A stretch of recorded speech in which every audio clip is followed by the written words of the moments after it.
Teddy, what are you looking for in the Canelo-Saunders fight? I think that, listen, everyone's probably excited about it. Hey, listen, it'll be good. The guy's 30-0, right? Saunders, he's got a belt, right? He's undefeated. He hasn't, as I used to always say, he hasn't learned how to lose yet. He's got all that going for him. And we all want to see Canelo in a real fight, tested. Not with these ridiculous mandatories that are, it's just, it's a joke that you wonder how did they become a mandatory, and then you realize, I know how. I think that he's been very, very smart, Canelo. I don't know if people realize with Mayweather, and I'm not talking about when he fought him, but Mayweather, part of what made Mayweather so magnificent, so great, was he was a great fighter, great defensive fighter, great instincts, reflexes, technique, but also, and toughness when he had to be tough, but also he was a very smart manager. He picked his spots, especially later in his career. He really did, Ken. He picked his spots. Really, it's not a knock. I'm just pointing stuff out. It's the opposite. I'm giving him credit for that. He was smart enough to pick the right fights. And I think Canelo's doing the same thing. I think he's picking the right fights. I mean, in Saunders, he hits the triple from a business standpoint. Great undefeated record. I just talked about it. He has one of the belts. I talked about that. And he sells also to an audience, our great audience over in London, England. He sells to a great audience in Europe across the pond, where we have all the people that we love over there. It sells over there. And I also think it's a great matchup for Canelo from a physical standpoint. As far as ability and style, number one, there's nothing Saunders does better or as good as Canelo. That's number one. There's nothing. There's not one area you say, he does this better. I could kind of wrap my head around this that, I'm going to go to my bookie and make a bet. No. Number two, he doesn't have one great area where he excels or has special ability. And what I mean by that, it's not one area where he's a great puncher, one area where he's got great speed, one area where he's got great elusiveness. Listen, he's technically solid. The best thing you can say about Saunders is that there's not one area he's really bad in. That's a good compliment. There's not one area he's really bad in, but there's not one area he's great in. And I think to beat Canelo at this point, you might have to be, if not great, you might have to be very good in one area, better than him. You might have to be very good in one area. It's kind of been shown a little bit. Mayweather, of course, was Mayweather, and it was a while ago. And then, of course, Lara in that fight. Lara was very slick. Very good, very slick, and a southpaw too. And of course, Saunders is a southpaw too. He's got that going for him. But and Lara gave Canelo trouble. Now Canelo's gotten better since then, but a lot of people thought, quite frankly, that Lara won that fight. So it was very close, and the Golden Goose was not going to lose a decision. Not as long as the people that run boxing, because they know where their bread is buttered, and they know, follow the money. I mean, there's truth to that. There's truth to that. But it was a close fight. And Saunders, nothing he does better than Canelo. He doesn't have one great area where he excels or has, really special ability. He's not a big puncher. He's a good, technically solid fighter. That's what he is. But he's not a ghost in the ring. He's not impossible to find. He's not. It's not like his finesse is so great, like I said, like a Mayweather or something. That you're gonna fall all over the place trying to hit him. He is in front of you, and I think that bodes well. Maybe perfect for Canelo because he's in front of you.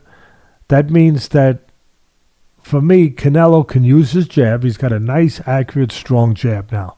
He can use his jab to kind of stabilize Canelo, who's going to probably try to box on the outside and try to do things, using his legs a little bit. But again, he doesn't do any of those things at such a high level that it's going to present a huge problem for Canelo. Canelo's going to be able to use his jab, even if it's to the chest. He's going to use his jab to stabilize Saunders, keep him a little bit around, so to speak. Stay around. I'm going to see you a little later. Stay around. Don't get far away. And then, being that he's always in front of you sooner or later, you're going to have a chance to go to the body, which, of course, is one of the fortes for Canelo. He goes to the body really well. And I think that's what's going to turn the fight for him, is that he's going to use his jab. He's going to have a chance to, again, he's not fighting a guy who's got scintillating speed, power that could just, take you out with one shot, or elusive ability that's going to frustrate you all night. He's a nice, solid guy, does everything pretty damn good.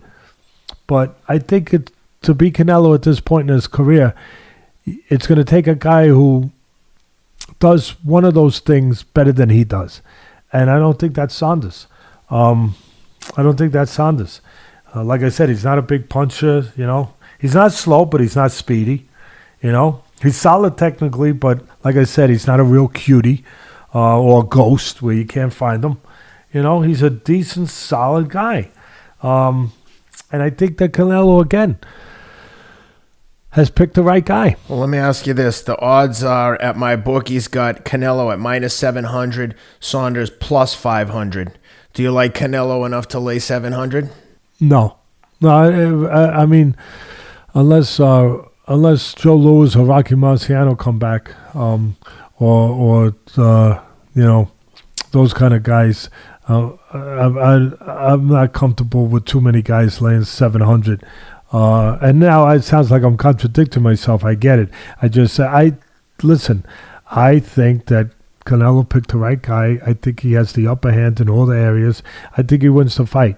Does that mean that I think that he walks right through him? No, I didn't say that. I didn't say he just, walks right through him. But I think he wins. But am I willing to lay, what is it, 700 you said, or 800? -700 on Canelo. You get plus 500 on Saunders. Listen, if I was forced to bet, if I had a gun to my head, I'd lay the money before thinking that I agree. I'm going to win that fight, to be honest with you, because first of all, he's got two problems, Saunders. He's got two opponents. One is the opponent of just straight up Canelo, where he's got to beat that talent. And I don't know that he's got the talent to beat that. All right, so that's number one. But then number two, he's got to beat the judges in the system. So he's got to win by stoppage to win. He's not going to get a decision in Texas. And even if he wins by stoppage, he might get disqualified. Yeah, you're probably right. Well, let me ask you this then. I mean, are they gonna let the Golden Goose just get beat like that? I don't think so. I mean, come on, he's too important. It's very, very unlikely he wins a decision under any circumstances. But over under 10.5, over -170, under plus 145. What do you like in the over? I think it's trending towards an over. I think that they're smart. Those people know what they're doing. You got to lay 170 if you're going to take the over. I think it's trending towards that. Would I feel good laying 170? Not great, because I think there's a chance that Canelo could catch Saunders in the body. Yeah, I think there's a chance he could catch him a well-placed body shot before. What is it? 7 rounds? 10.5.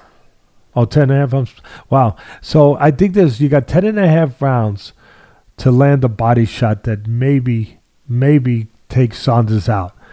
You know what? What are you getting back? Plus 145.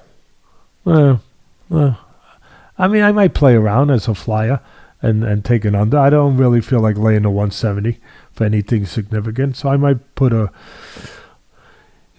couple bucks on the under. Well, there you have it. Check it out, mybookie.ag. Use the promo code ATLAS for 100% credit up to $1,000 on your first deposit.